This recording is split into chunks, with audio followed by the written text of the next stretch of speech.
Let's observe. Our first clue is these prints. Let's think. Lots of animals make prints. Maybe magenta could be a rhinoceros. Our second clue is these whiskers. So, do you think a rhinoceros costume is what magenta could wear with these prints and these whiskers? No, you're right, because a rhinoceros doesn't have whiskers. Okay, let's rethink. Prints and whiskers. Ooh, maybe magenta could be a cat. Great. Now, let's test this cat idea with our third clue. Our third clue is this squeak sound. Does a cat make a squeak sound?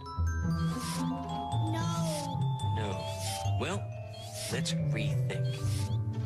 What costume could magenta wear to the party that makes these footprints, has whiskers, and makes a squeak sound? A mouse costume. A mouse costume. That's it. Because a mouse makes these footprints, has whiskers, and makes a squeak sound. We just figured out Blue's Clue.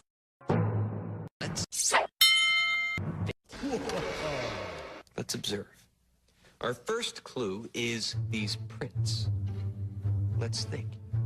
Lots of animals make prints. Maybe magenta could be...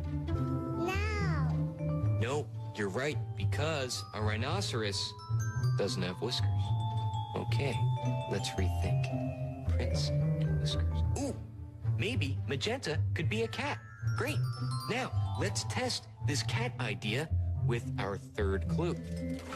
Our third clue is this squeak sound. Does a cat make a squeak sound? No. Well, let's rethink. A rhinoceros. Our second clue is these whiskers. So, do you think a rhinoceros costume is what magenta could wear with these prints and these whiskers? What costume could magenta wear to the party that makes these footprints, has whiskers, and makes a squeak sound?